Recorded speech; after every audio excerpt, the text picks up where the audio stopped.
Everybody, welcome to yet another edition of an Evolved Review. I'm your host, James Caleb Kitchens. I am joined, as always, by the man that watches more wrestling than anybody I know, Caleb Stovall of Stovall Wrestling Network. Caleb, how's it going, man? It's going good, and just to prove your point on that, I got my all AEW fandom going on right here. I So, see that hat, shirt, everything. You got to get the hoodie, the shades. I know. See, that was not planned. It just sort of happened this way, and then like when we started, I was just like, oh crap. Well, without any further ado, I want to welcome our guest here today from the Tapped Out Wrestling Podcast, Nick McDaniel. Nick, welcome to the show, man. Hey, buddy, glad to do this, man. You'd mentioned it to me a while back, and I was like, absolutely, man. You know me, I mentioned to do more stuff that's not our stuff, I guess is the best way. And I think this is the best way to jump into it. It's yours, man. It's cool, man. We got all these different, podcasts, kind of coming together to do this kind of special thing for, for Dark Side of the Ring, and we've recently started expanding out into some other stuff. So I'm excited about it. So today we're talking about Dark Side of the Ring, Last of the Von Erichs. So if you haven't seen this episode of Dark Side of the Ring, it's made by Vice. You can go check it out. It's on Hulu. It's on Google Play. It's on YouTube. So there's a ton of places. Just Google it. It's 2020. Just Google it, and it'll come up everywhere you can see it. But yeah, we got a pretty tragic episode today. So as most of these are, so if you haven't seen it, go watch it, and then come back and check us out. Um, so going into this, this is one of the reasons I was really excited that you picked this topic, Nick. We typically let our guests pick which episode they want to do, or that they have some sort of personal connection to. The Von Erich legacy kind of predates Caleb and myself. From what we would have watched, coming up. So, what were your thoughts? Both when on the Von Erichs in general, and then when you heard Dark Side of the Ring was going to do an episode on this, like coming into it. Well, like you said, I'm probably one of the few people old enough to actually remember watching this stuff live. That was kind of when you asked me about why I picked this one. And I think that was the reason I gave you. I said, look, I'm probably one of the few people old enough that watched the Von Erichs. Luckily, here in Atlanta, we're going to tie two topics together. The Joe Pedicino, who just recently passed, had a block here in Atlanta, and the World Class was on that block that we got to watch every Saturday. So, I was alive. Yes, I watched David Von Erich Russell. Fritz was a little before, obviously before my time, but all of the Von Erich boys I saw coming through. Um, and we'll get into some of this later. About obviously David was the star. David was he was a very good, if not great, wrestler. The other guys, what people won't can't really, I don't think now can understand is how popular those kids were in Texas. I mean, Jim Cornette does a good job of kind of putting that they were like rock stars. I mean, they were when they walked out to the ring, the girls just went crazy. I mean, it was that you always hear about on the southeastern coast, you always hear about that rock and roll express pop where the girls screamed it was so high. Very much the same exact thing as what you experienced in World Class, where the girls just went crazy in front of the Von Erichs from day one. And I think the further we get away from that, and of course the stuff we're going to discuss that happened with them, kind of tarnishes that legacy. But you can't overstate how popular those boys were at that time back in World Class. Yeah, I mean that's really you mentioned Jim Cornette does a really good job of explaining it. Almost every speaking piece he has in this episode. He's like, these guys were everywhere. They were in magazines. They were rock stars. They were everywhere you could see it. They won something in school. It was in PWI or on TV or whatever. Caleb, what was your experience with the Von Erichs? Before you watched this episode. Well, not much, unfortunately. Because again, it was really before my time, and everything like that. Actually, really kind of like the first introduction that I like really had to him was seeing Kevin's sons, David and Marshall, in MLW. That was the first time like I saw, and then like I was just like, oh yeah, so they're using they're the Von Erich son and stuff like that. And then like I saw their dad. He made an appearance in MLW and stuff like that. He did like a little vignette, basically saying, you know, why he didn't wear boots, or why none of them wore boots. Actually, did any of the boys? They all wrestled barefoot, I think. I think Carrie didn't at one point, but for the most part, they all, you know, really, I guess, wore just, you know, they just had their feet and stuff like that. And he was, you know, basically saying, yeah, it's because, you know, you don't get winded as easily and stuff like that. And I was like, yeah, but that probably hurts more, I would think. But yeah, I didn't really know much about him, but I had heard about the tragedy of it. I didn't realize how bad that tragedy was, though, until I watched the Dark Side of the Ring episode, and it's just, ugh, it sucks because, like, you know, Jim Cornette does, a like you said, a great job of like illustrating how big these guys were. I mean, these guys were basically Hulk Hogan in Texas. You know, they had that, they could draw that kind of, they drew a 42 plus thousand stadium just with them, you know, Yeah, just with them. So I mean, that's just, they had comic books. You know, Kevin talks about it. He's like, yeah, we were in a comic book. You know, they had commercials. You know, they were you know, Beverly Hills 90210 kids basically before that term even existed. yeah, Basically, you know, they were just that big. So, and it just sucks the way that it all, you know, comes kind of crashing down and everything like that. But I'm sure we'll get into it and stuff definitely. like that. Yeah, I mean they were kind of like the Kardashians of Texas. You know, not to not to slap that label on him, but so let's talk about Kevin for a second. So because he's our first hand kind of narrator into all this, right? I mean, the episode's narrated by Dutch Mantel, but our kind of first hand window into this whole situation is Kevin, because he is unfortunately the only surviving, Von Erich from that, generation. Um, so, you know, the thing about the opening of this episode to me that really kind of struck me was like he's got this house, and this land out in Hawaii. And it's just kind of like this paradise, and he's kind of out there. They show him just kind of enjoying the land and being out there and everything. And it, to me, man, it was just kind of like the first opinion I got of it was like this guy has completely retreated from society, from everything, and he's just kind of, this is like the only way he can deal, you know. And I mean, not to say that I definitely don't blame him for that, given all the circumstances here, but I think, I mean, that's just how it hit me, right off the bat. Is like this guy has been through the ringer, and this is kind of like his refuge, kind of from it all. Um, Nick, what did you think about how they kind of opened up this with Kevin? Well, kind of what you're talking about is true, that it was the window that kind of opens up into the world of the Von Erichs, and Kevin was always, even way back when, Kevin was you don't want to say the free spirit, but the kind of into nature, the running around barefooted. That was kind of his thing. And you're 100% right. I mean, it was just a way for him peacefully. Just, I don't think he could ever live in Texas long term with everything that happened there. He was always into, like surfing and stuff in Hawaii and all that kind of stuff. So I think, the day he basically sold, because he was like the last, of world class. So basically, he did his exceptions. I don't remember he did the Hall of Fame induction for the family. And after that, I mean, he was bolted and gone. I mean, he was Hawaii, and you just don't hear anything from him. And you're right. I can't imagine. I can't wrap my brain around losing all of his brothers, and then finally, his father. This crazy thing is he lost his father last out of all of them. All the brothers went first.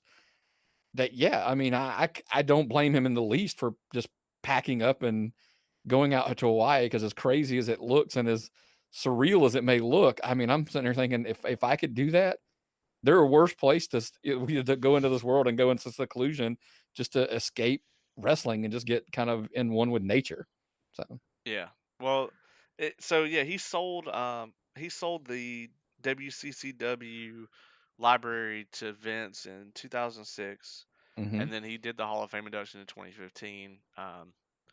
Yeah, I mean, not everybody has the money to buy a Hawaiian refuge, but Right. if you got it, I mean, that's the place to, that seems like the place to go. Um, Caleb, what did you think about this? I mean, it was for me, this was kind of like my first kind of experience with Kevin Von Erich. What did you think about how they opened up with him? Yeah, you could basically tell that like he had been through it. Was basically the first impression I got. And again, I didn't know the full story. So leading it in like that, if you don't know the full story like I did, then it's kind of like, whoa, like what happened that was so bad that you kind of just had to get away from everything. But I think it also did a good job of showing that while all of this has happened, and yes, he's about to revisit a very dark time in his life and everything like that, um it showed that he was at peace somewhat, like he's coming to terms with everything, which I'm sure he came to terms with it a long time ago. But he just seemed like he was at peace. He didn't seem like he was angry, didn't seem like he was sad. It was just like he was just like, I'm happy to be here, basically, kind of thing. Good for him for finding that peace and solitude, because again, that's just everything that he had to witness and go through.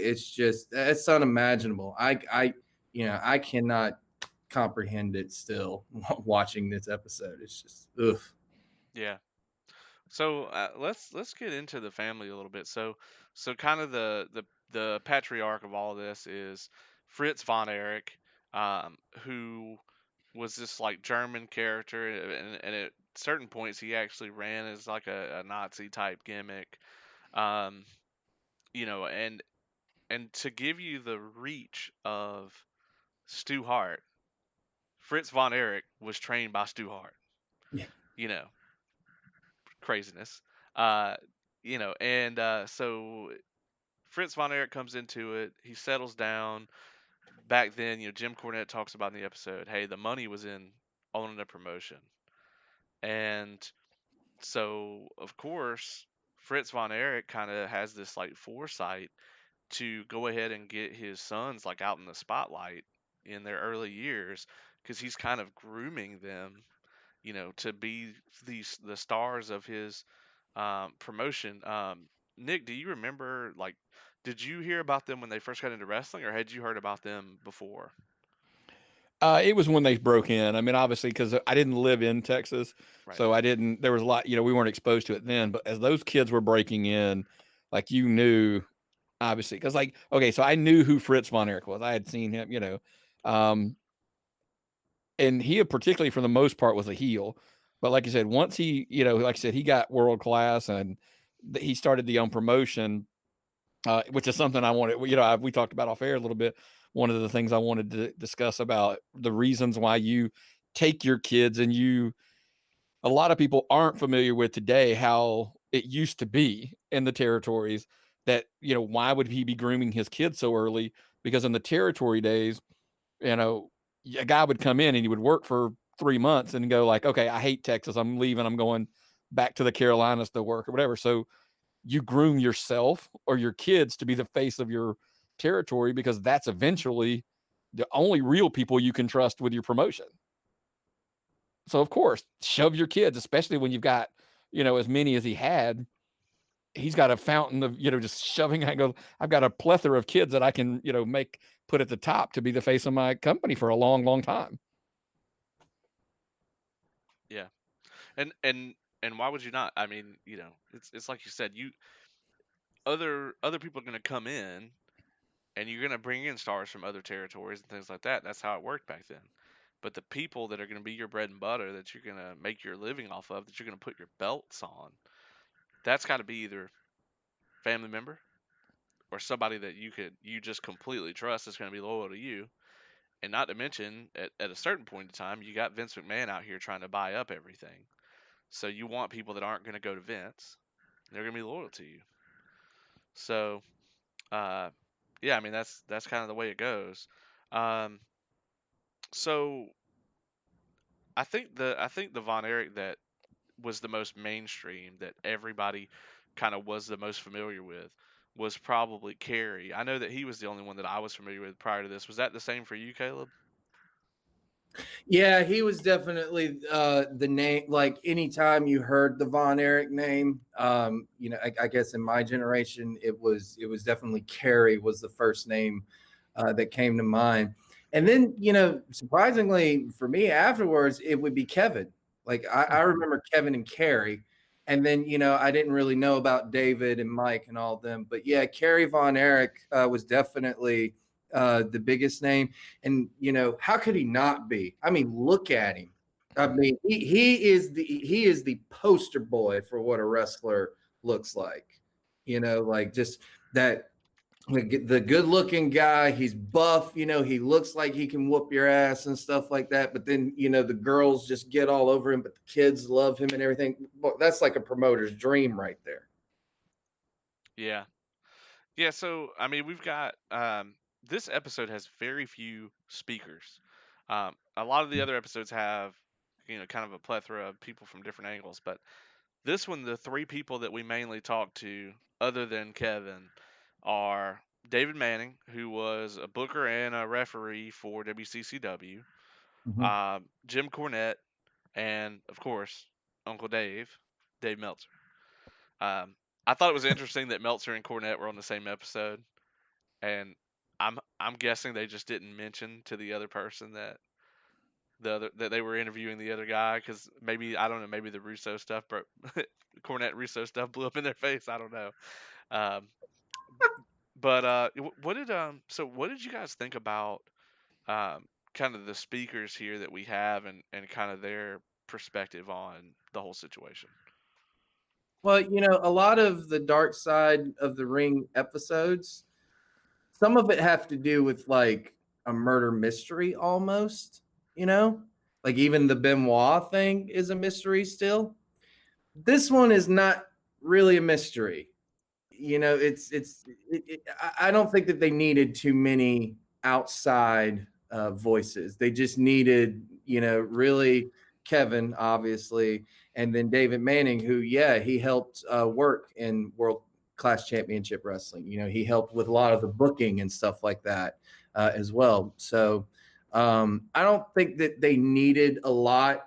But, if you're going to have anyone tell the story of anything on wrestling, you might as well have Jim Cornette in there as well, because seriously, after watching this series, like I'm convinced he's definitely like he's up there with Paul Heyman when it comes to speaking on the mic. It's amazing. And then the Meltzer thing, yeah, when I saw Meltzer there, what's funny is they showed him like with a bunch of like papers around him and stuff like that. Like his room looked like crap.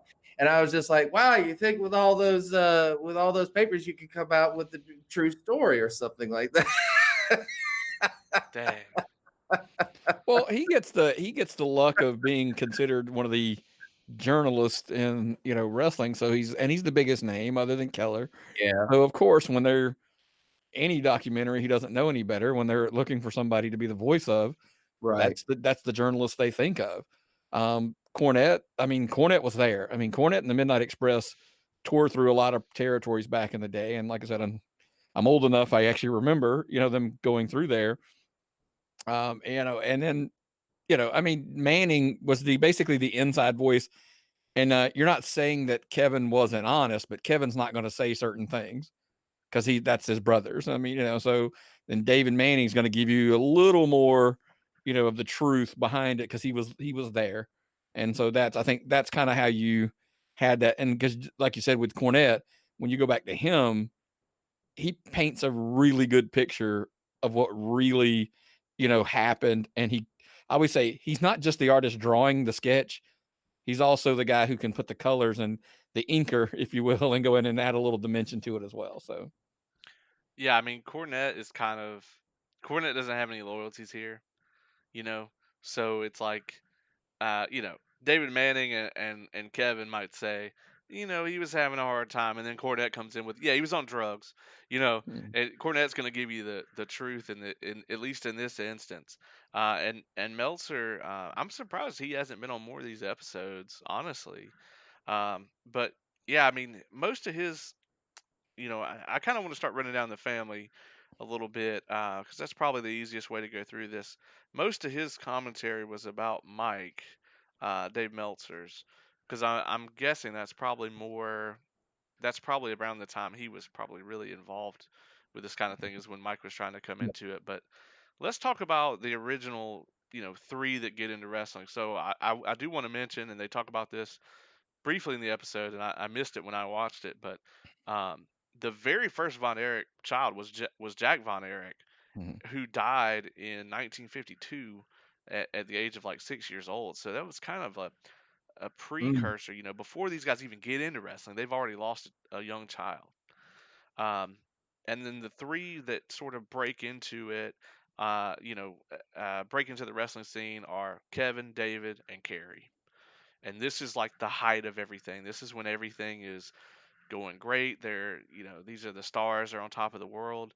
Um, you know, During this era, Nick, you mentioned to me a little bit earlier off mic that, David was like the wrestler. He was the Owen, I guess, of the group. So talk a little bit about him because they really they focus on his, I think, death and how much people absolutely loved him more than anybody. Yeah, David originally, because like I said, I was old enough to remember this vividly. David was the yellow rose of Texas. I mean, literally, that's the way that you could describe him. David was a real wrestler, and I don't mean that to disparage any of the others, but David was the chosen one. David was going to be the NWA World Champion when that meant something. He was, I mean, it was all fair, all well and good. The match that Kerry won was David's match. Like David was going to be crowned the champion that day. And of course, it didn't happen with his passing. And so you got to remember different time when people look at him now in a magazine article or something, he doesn't look like today's wrestler necessarily, but he reminded me, if you want a good analogy to somebody that's probably closer to your age that you'll remember, was Barry Windham. And what I mean by that is that's how naturally gifted he was for that time period, that he was going to be like the one. And unfortunately, wrestling was, it wasn't meant to be. He passed away, in that hotel room, mm. and then but we all thought, I mean, literally, like as kids, I remember saying David Von Erich's going to be the world champion. He's going to beat Ric Flair. Yeah, I mean, you talk about the list of people who have beaten Ric Flair for the NWA Heavyweight Title. People on that list include Harley Race, Dusty Rhodes, um, Ronnie Garvin, Ricky Steamboat, Sting. I mean, it is a who's who of wrestling in that era. I mean, you didn't, it's funny because all those names I mentioned, it's like one of them Flair, another one Flair. Flair was the guy. I mean, the whole to be the man that he lived that and was that in the world of wrestling back then.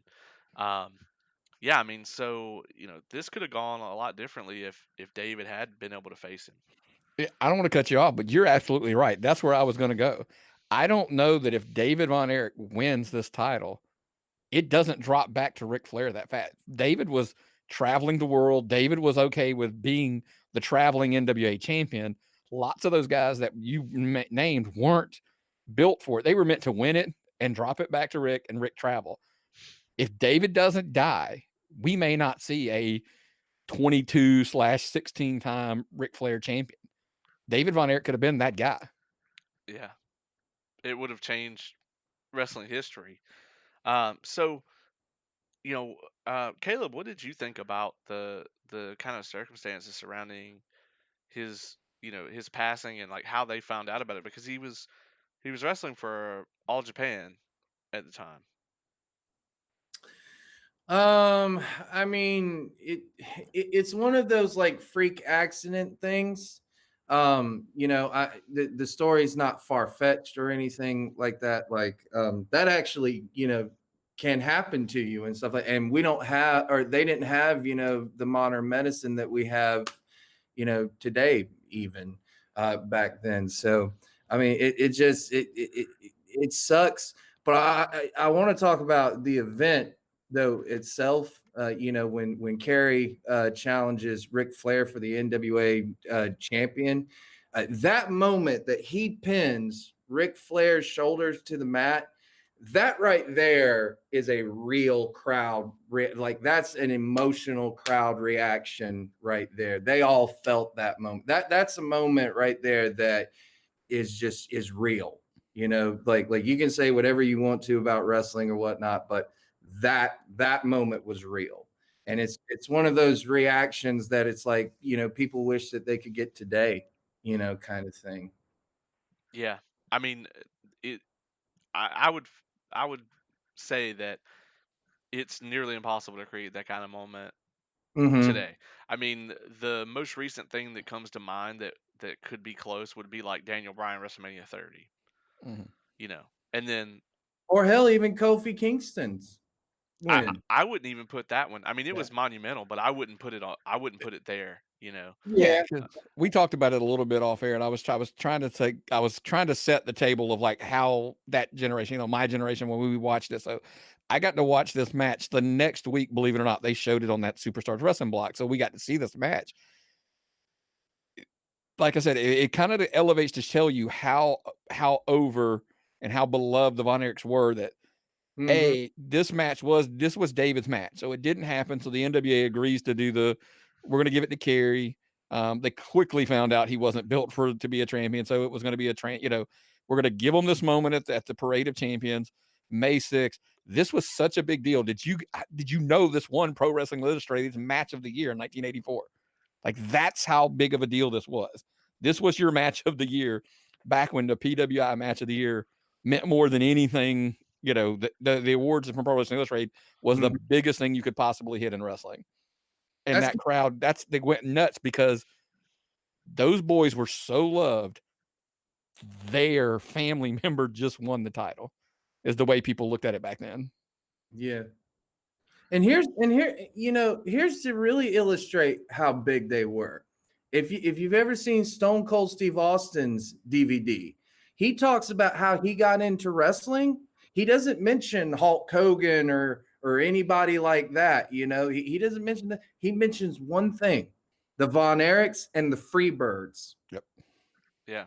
I mean, if it, being in Texas, you know, that growing up, they were the heroes, They were it. And I think that this episode, through Jim Cornette, through Dave Meltzer, through David Manning, they do a great job of illustrating to someone who is not, you know, super familiar with their legacy just how big it was, especially in Texas. Um, but you talk about you get to the point where you're winning the NWA title from Ric Flair. That's now a global event in this era. Um, so and they talk about how they were going to Israel, Japan. They don't mention it, but they probably were going all over North America, probably Canada, Mexico, wherever. Um, and just to touch on David's death for a second here, because this was kind of the avalanche, right, that set off all the rest of the Mhm. tragedies.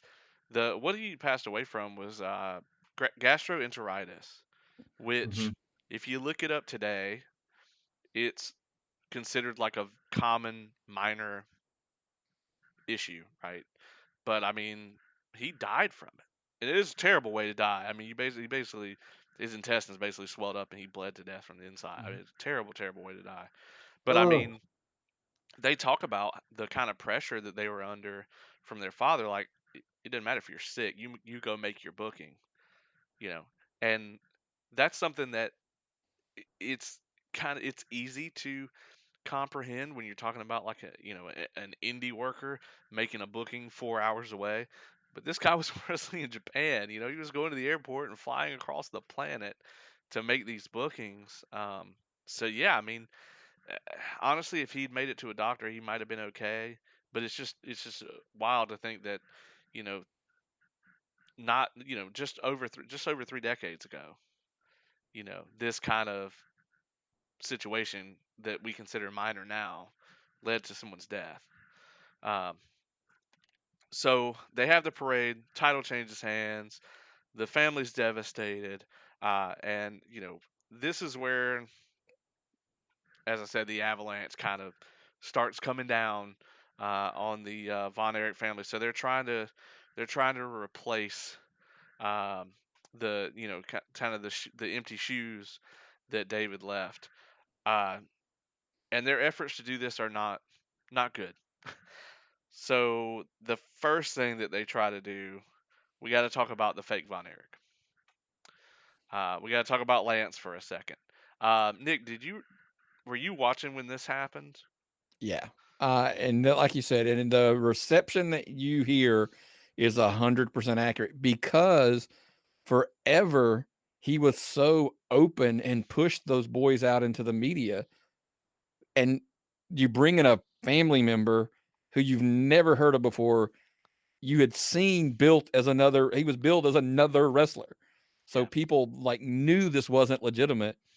So that's why there was such a pushback on it, is everybody knew that it's like, this guy's not a Von Erich. We are emotionally invested in the Von Erichs. That is who we love. That is who we care about.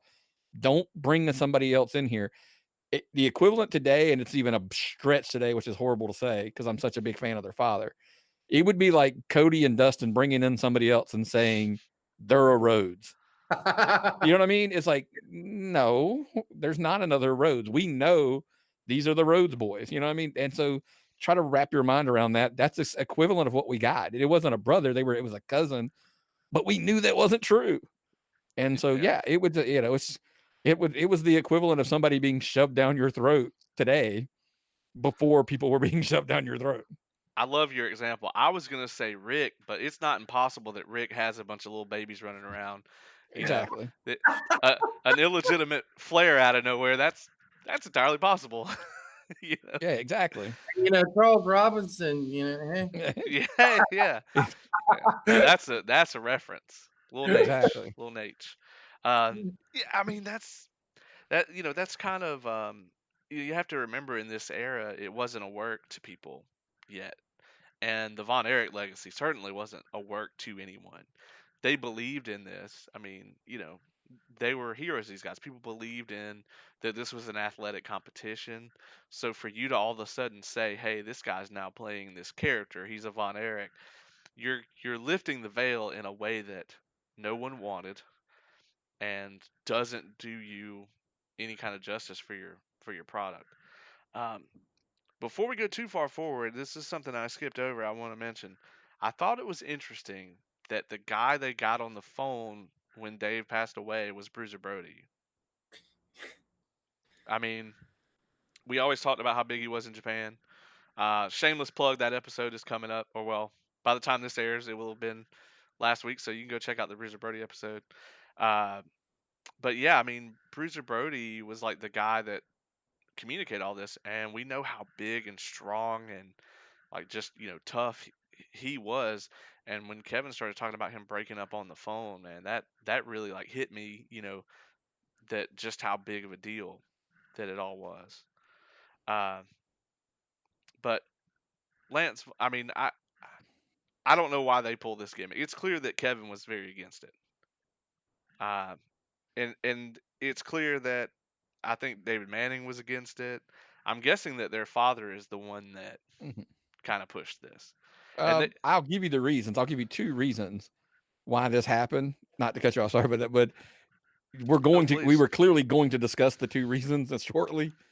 This is why he was given the opportunity, because the other two alternatives, their dad knew wasn't the answer, and that's Chris and Mike, or Mike and Chris if we go in order. But eventually we get there. But then you're going to go, okay, now that makes sense why we went there. Right. Yeah, I mean, it it's definitely an interesting choice. It's hard to say in hindsight if it was worse because I mean, of course, they ended up putting Mike and Chris in there anyway, eventually. So maybe Mike would have had a better shot if you don't water the product down with Lance first. You know, but that's like trying to call the Super Bowl the next day. Um, so we bring Mike in, and so what did you think about this, Caleb? About when when they kind of start to introduce that I hate. I'm just going to throw out the B team Von Erichs trying to bring them in. Well, obviously it's an attempt to revive the popularity that they once had or and stuff like that. But you can just tell by looking at them, that they were not cut out for this business. That's not to say that they didn't love it any less or anything like that. It's just, some people's bodies are not cut out for this business. It's a tough road. It's a tough business, and they just were not going to be able to handle it. But it just seemed like their father was just like, well, if we can't have the fake one work, then I gotta at least try with these guys, basically. And that was probably his biggest mistake. Yeah, I mean, I my opinion from the episode is that they were trying not to paint Fritz in a negative light, but I feel like there was like an undertone of this is their dad's expectations, and I think he was hard on these boys that this is the family business and it's on your shoulders and it's relying on you. Um, would you agree with that, Nick? Oh, 110%. I mean, like you said, I mean, and there's a fine line, and it's funny when we cover topics like this that you feel like you walk a fine line of saying the wrong thing or like the right thing for the wrong reasons, maybe, um, without trying to, disparage the name of Mike Von Erich. You just looked at Mike and was like, Mike didn't look well. I mean, at times, like he looked sick. And so you always knew he shouldn't be wrestling. But like you said, the pressures of their father, that this was their life business. Like this is how they put food on their tables. And basically, I mean, I hate to say it this way, slap saddles on their backs and was going to ride them as long as he possibly could to keep this business going. And probably in his mind justified it because it was the family business. And I'm going to leave this legacy to my kids. This will be how they put food on their table long term, and not realizing what he was doing, to them. The pressures of second generation wrestlers is just insane. Third generation and so on. Oh yeah, but also even Kevin even says it about Mike. Mike wanted to be in the business, so you kind of also have to look at it that way a little bit too. Like maybe he wanted in the business, and so his dad is just like, well, if you're going to get in the business, then Yeah. kind of thing.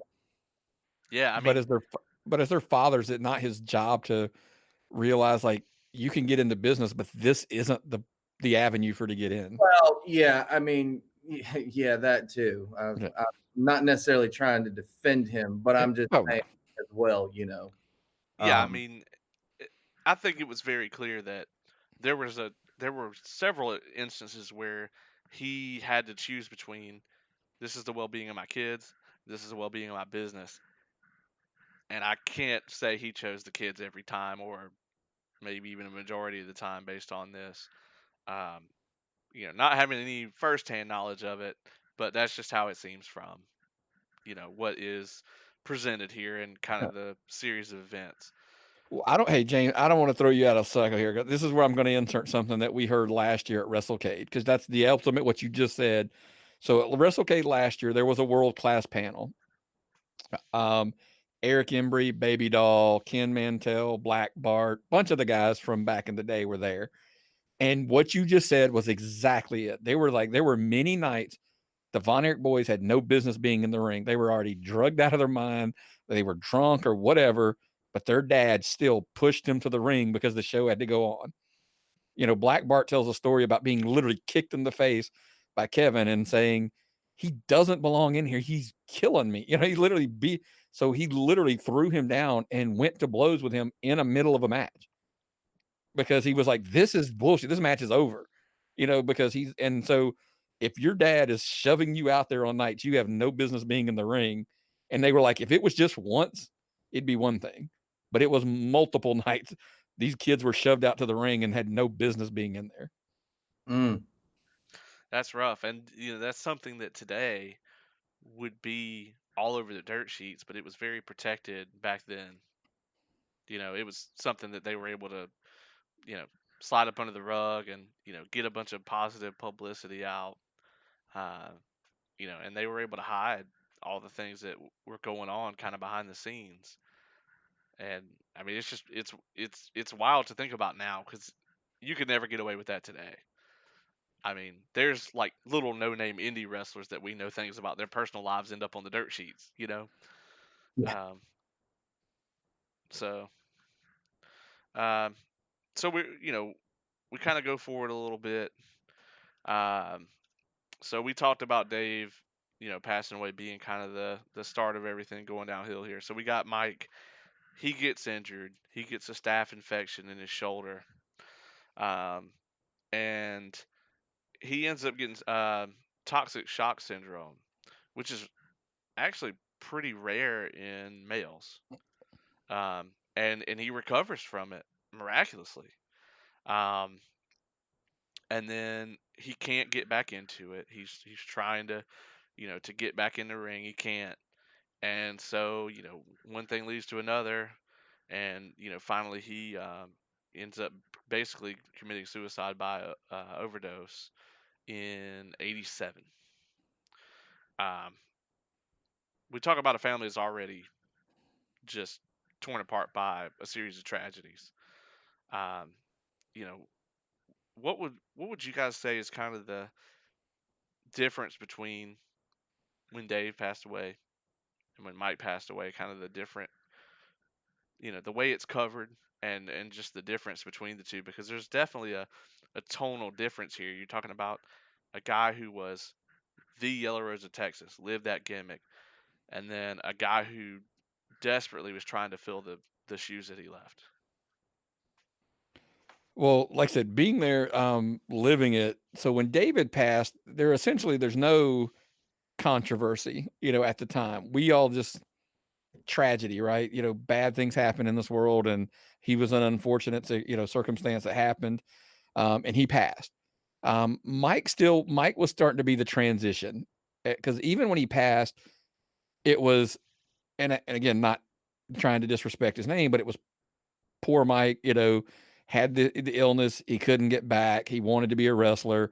Couldn't deal with the fact he couldn't be back into the ring and committed suicide. So this to me is where I know David seems like that's the beginning. There was never in our brains at that time, in the time that David was the curse. To me, the curse begins at Mike. Then you start believing like, okay, so now we've lost Jack at 6, who we'd heard so little about, obviously. David passes, now Mike passes. So, but you hear the stories of a father burying 3 sons at this point. Now you're like, okay, now we're starting to get into this is a curse. But even still quite then, people tried to, Mike's suicide was just because he couldn't fulfill what he thought his family expected of him. If that makes Right. any sense. Yeah, I mean, and not to loop them together, but I mean, would you guys say that Chris is a very similar story? Very much. It's exactly it. That's when, so he dies. So like it's like 4 years later, I believe, when he Yeah. passed. I mean, now we're full fledged into is what's going on. There's the Von Erich curse is in full force, and that's what you start hearing about in pro wrestling. And same exact thing. Chris was just too small. Like I remember Chris making his debut, and I'm like, what are they doing with their? I mean, this kid, like we were thinking he was like 13 or 14 years old, and they're trying to throw him in the ring, and it's just because something Caleb said earlier, his body just wasn't built to be a wrestler. I mean, he was just too small. unfortunately, he was just too small to be a wrestler. especially back So, then. When oh Yeah. yeah, today it's a different story. I mean, but we talk about Chris. He was 5'4". Even today, you know, even I mean, even like to be in like AEW today, that's still small. Like I don't know how tall Marco Stunt is, but we don't have to go down that down that road. Yeah, Marco Stunt is 5'2". I'm not gonna say anything else about that. All right, so going forward, let's talk about Kerry because he's not the one who was built to be a star, but he's definitely the one who was eventually the most famous because he goes on to WWF. So we're talking about Chris passed away. So Mike passes away in '87. Chris passes away in '91. At this point, the idea of saddling WCCW on the back of the remaining Von Erichs is lost. I mean, that's not the out anymore. So Kerry takes a deal to go work for Vince. Um, I and just a side note, does it seem like all like both good and bad wrestling stories from the '80s have that element? Like, got the call from Vince McMahon, and then it either went way up or way down from there. Um, but this was the thing that really shocked me that as like you'd never get away with this today. He had his foot partially amputated and covers it up. What did you guys think about that aspect of this? That part I was like, wait, what? Like like how the hell did no one notice that in WWE? Like I had to rewind it and make sure they said what I thought they said. I know, like I was just like, wait, I was like, wait, what? So and here's what's funny about that. If say that did happen today and someone was able to perform like Kerry was performing on it, I guess, they would be like, oh well, that's a great story. Let's use it, kind of thing, So that that part I was just like, holy crap. So he went to WWE with a partially amputated foot, and you're literally they said it. I mean, he was literally a little fish in a big pond in WWE. He didn't even look, like the Von Erichs did in World Class Championship Wrestling, walking down the aisles of WWE. It just, and then who the hell came up with Texas Tornado? It's got Vince McMahon written all over Mhm. Yeah, it. they're just like, wait, what? Like you have this huge name, like this huge last name that people recognize right off the bat, and I can see it right now. It's Texas Tornado. Like, okay. But yeah, when you have to hide something like that, that is going to weigh on you. Because I'm guessing Carrie probably didn't dress with everyone per se. Then he probably was hiding somewhere and doing like making sure no one saw him, like, kind of thing. I don't know. They didn't, they couldn't really say, obviously, but when you've got something like that weighing on you, and then think of how painful every match had to be at that point. Just, like I don't even know. I can't even fathom how he worked on that. So that's just more pressure and added pressure that just is not necessary. But you don't handle that kind of stuff very well. well, pills are how you work for those kind of matches. I mean, yeah, For blunt. I mean, it's drugs. I mean, this is a different time and an era where, like you said, I mean, and it's tough, and I get it because it's funny that I always joke with people that I stretched these two generations of one where we didn't know anything to one where we know everything. And that's the Carrie thing. We had heard the rumors. Think about this, at rumors that he was wrestling on one foot, or whatever. You're like, what? How? And then so it became like a myth. It was like a legend that is, nobody even knew to believe it or not until finally one day it comes out that it was true. Um, and it's, so well, basically what happens is he gets the offer from Vince and he can choose to stay, and try to save the company or go make money. And he's basically given the blessing, just go make the money. I mean, so he goes off. But what we find out about Carrie, and why do I feel like I apologize every time I talk about one of the boys? It's like I'm like, you don't want to say it, but you know, but clearly this shows what the NWA knew, you know, prior to this. That he wasn't built to be the top guy. He wasn't built for the bright lights. He was, I mean, to be blunt, he wasn't built for what he was in Texas, to all that pressure. I mean, and he cracked. I mean, that's the drugs and the fame and the fortune. His physically, Kerry was built like you said earlier. He was built like a pro wrestler. Mentally, clearly, he was not. And I think that ultimately is the downfall of how he ends up with his downfall.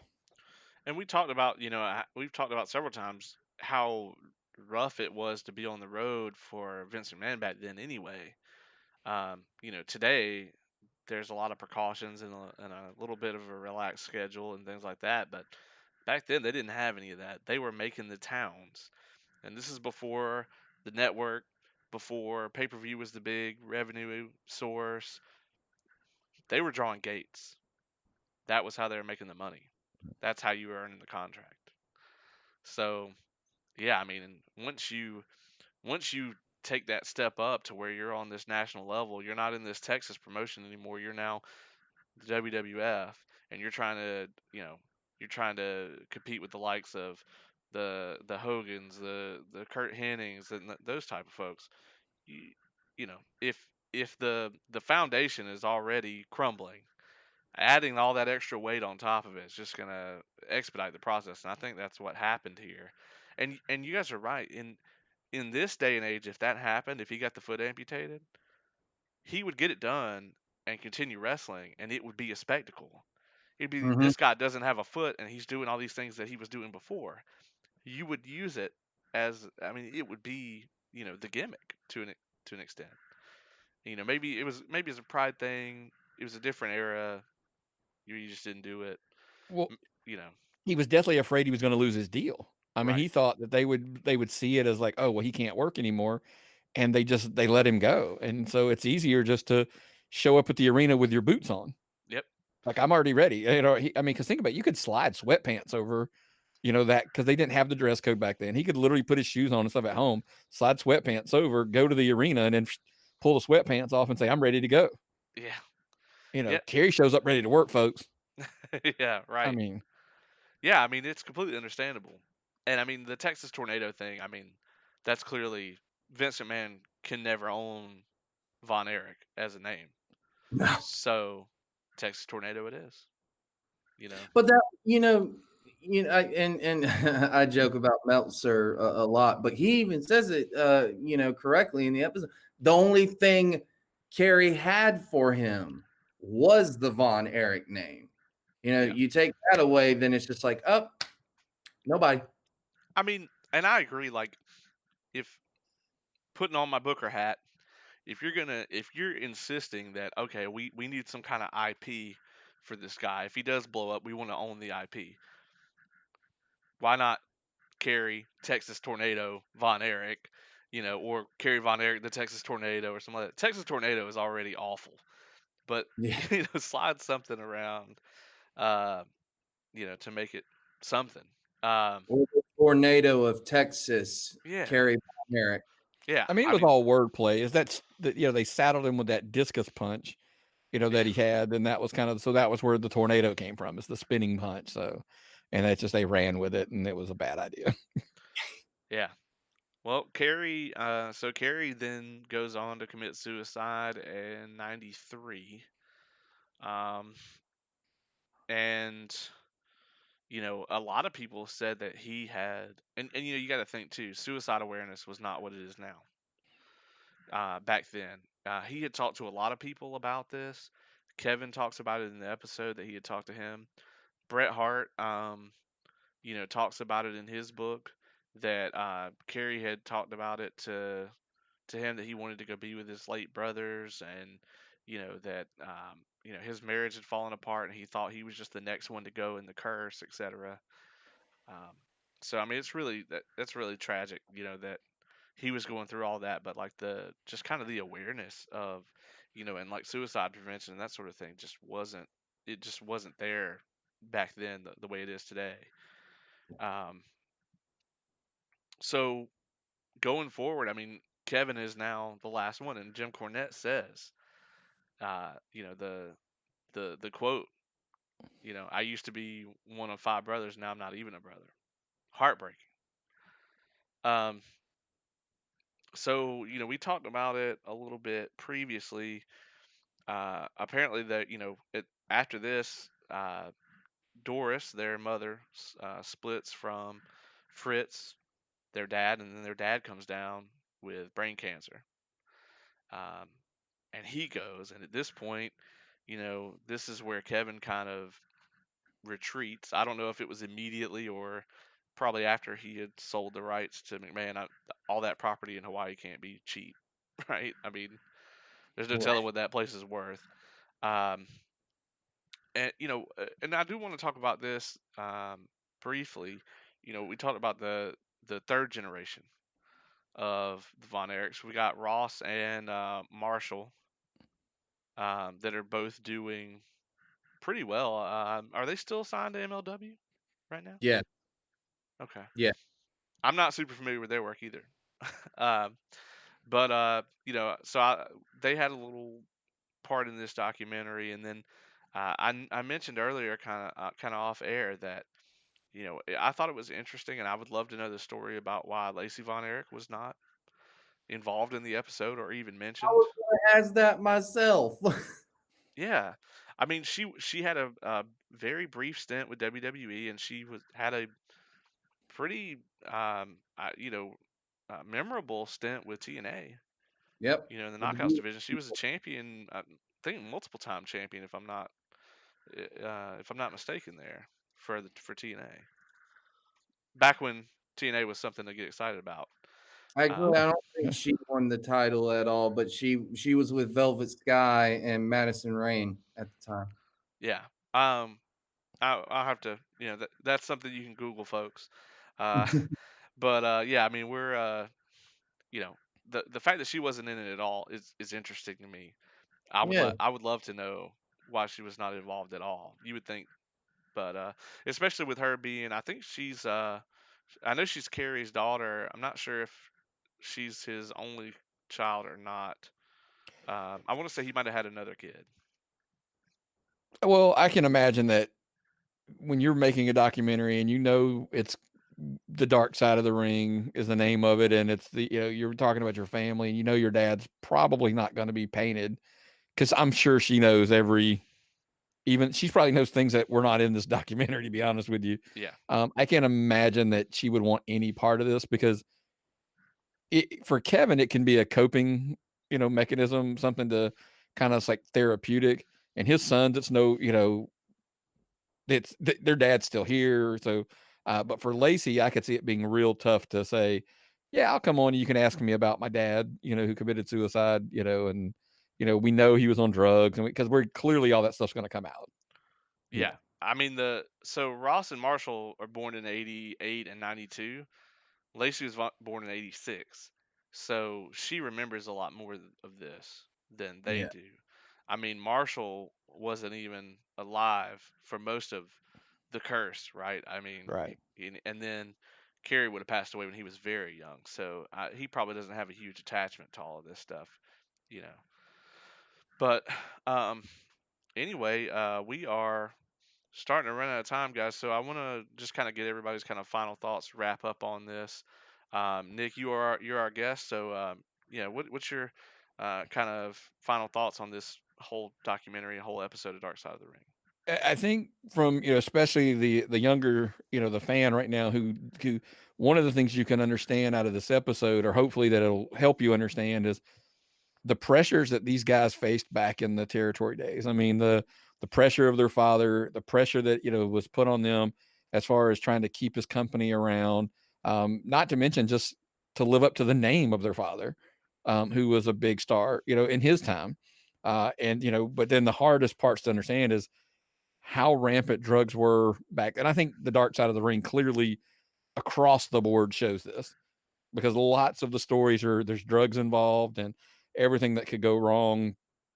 And then the sheer tragedy of, like I said, I mean, as crazy as it sounds, as tragic as this curse that everybody believes to believe, could something as simple as David Von Erich not passing away changed all of it? Because my take on it is, if David doesn't die, Mike and Chris never see the ring, Right. because there's no need. There's three of them.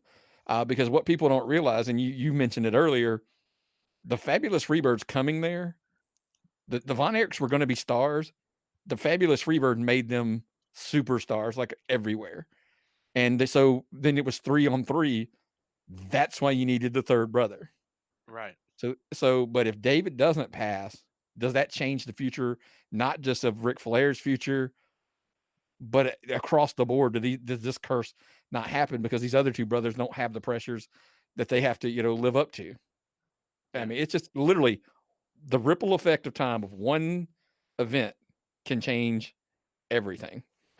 And Right. it's just tragic that you see that, with this family. Yeah, that's an interesting perspective. Does David eventually get the call up to WWF, or is WCCW so big that they remain a competitor? I mean, yeah, the ripple effect through pro wrestling. I mean, yeah, it's definitely fun to think about. Hmm. Caleb, what was your final thoughts on this episode as a whole? Well, it's a very tragic set of circumstances and everything like that for this story. Um, I hope I'm not out of line by saying it's still a fascinating story. It is. Like it's a really good episode of Dark Side of the Ring. Um, We're humans. We find tragedy fascinating. It's just Mhm. yeah, it is I what it know. is. So it's a great episode. You know, the the funny thing to me about all of this is they say so much about pro wrestling and how there's all these tragic events and everything. You would think that after what's happened to this family, that people like Lacey, Ross, and Marshall would be like, nope, staying away from that, not even going anywhere near that. They are in pro wrestling. It didn't deter them from wrestling itself. Kind of thing. So I'm glad for that, and I'm glad that the I guess surviving member, Kevin is at peace now with it. That's what I really got out of the episode was he's like, it happened. There's nothing I can do about it. So, I'm at peace with it. And his sons, man, I'm telling you, I think VPW should book them if you get the chance. Like Oh like man.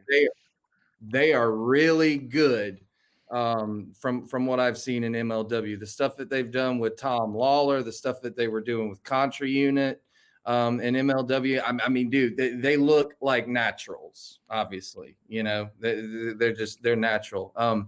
Lacey, I don't know what she's doing and everything, but I do remember her in TNA, and that was something I was wondering about the episode. If why wasn't she in there? But yeah, she probably didn't want to talk about too much of that. It's a little bit more painful for her, maybe. I guess So I don't know, but overall, I love the episode. It's a very tragic story, and it does make you wonder if David had never died. Would the family still be alive today, prospering in the wrestling business, kind of thing? I mean, they could be bigger than Vince McMahon at this point. I mean, think about this. You go and you look at that Kerry Von Erich versus Ric Flair matchup. There were 42 plus thousand people in a stadium for that show. The only wrestling promotion that ever does those numbers is WWE. Right. Yeah. So, I mean, just especially back in those days, if you weren't the WWE and possibly the NWA, you weren't drawing those kind of houses. Well, Kind WWE wasn't even running those numbers back then. WWF of, wasn't running those. That's what I'm saying. I mean, yeah, I mean, it was, for I always joke and tell people for a fat kid in Georgia watching it, I mean, it was a big, Texas world class was huge. And it was all built on the shoulders of those Von Erich kids. Yeah. Well, it, like I said, it's a great episode. And again, I say if you really want to see how popular they were, Stone Cold Steve Austin, the biggest wrestler in history at this point. He even said he's like that's what got me into pro wrestling was Yep. that feud. the biggest draw in history, at least. Yeah. Which, if you want to talk Oh, about the business aspect, that's what counts. yeah. But we could probably do a whole episode about that. Nick, man, thank you for joining us today. Tell us, I'm sure our audience wants to hear more from you. Tell us where they can hear more from you with Tapped Out, man. Well, I mean, hey, look, any forms of social media, we're easy to find. We are at Tapped Out Pod. It's kind of a branding thing that I'm big on. But as far as the show, we're on pretty much any platform you find a podcast on. Apple Podcasts, Google Podcasts, all that good stuff. Just search us Tapped Out Wrestling Podcast and subscribe. We always encourage that. But of course, we do a video show. It's on YouTube. I don't push our YouTube channel because YouTube pays squat. I'm blunt for pro wrestling. So if you'd like to watch it there, go ahead. But on Facebook, every Thursday night at 6:30, if you follow our page, we air our episode. We premiere it weekly, Thursday, 6:30 p.m. right there. So you can sit and I'm pretty interactive. I'll actually comment. It's not live. I mean, it's live to tape. And so I'll sit there and watch. And if people if they have questions, I'll answer them back. And so I try to be as interactive as possible, unless the wife has got me tied up with dinner or something like that. So always, man, check us out, Tapped Out Wrestling Podcast, man. We'd love to have, subscriptions and likes and all that good stuff everywhere. So that's, and we cover everything, man. It's not just the national stage. We talk about obviously local, Georgia indie wrestling as well. And we just try not to, I'll tell you this, and then I'll let you go. So we try not to sit here and talk. This is what happened on Raw. This is what happened on SmackDown. This is what we try to take what we call the mega topics and, break it down versus like little details. There's a million and one small podcast, just like us that are talking about what happened on Raw. We want to just make your brain work and make you think. That's kind of what we want to do, and encourage those discussions. So, because that's what we like, is discussion. So, check us Yeah. out. And if they sign up for your Patreon, they can get it early. I know that's how I watch it before everyone else. And yeah, man, and it's an awesome podcast. Check it out. We definitely took a cue from you guys. We air this every Sunday at 8 p.m. just because that fan engagement, is just I think it's people really like it, and I think it's a sticking point. So we definitely took a cue from you on that. Making sure every week, same time, people know where they can get it. So thank Right. you But once like you again. said, and I'm sorry, I do want to plug that because you brought it up. Patreon.com/tapped out pod. I wasn't gonna let You you know, forget it. yeah, I mean, we do put it out early. As soon as we're done recording the episode, I upload it to our Patreon members. If it's Monday, Tuesday, whatever, we've kind of geared towards trying to get it up early, then yes. Then come Thursday, it's there for everybody else. So we try to make a little value for our Patreon members. So Yeah, thank you again, man. And Caleb, Stovall Wrestling Network. I just recently caught up. I've been trying to get my miles in. Yeah. With me not spending any time in the car driving to work, I listen to podcasts when I'm running. It's really just a brisk walk, but so I've just recently caught up. There's three very recent episodes of Stovall Wrestling Network out there to catch up on. Anything coming up that you want to clue us in on, and tell everybody where they can listen to you. Yeah, I'm every Tuesday is what we shoot for. At least sometimes our schedules don't really collide, and so sometimes it'll be the day after. But it's usually every Tuesday.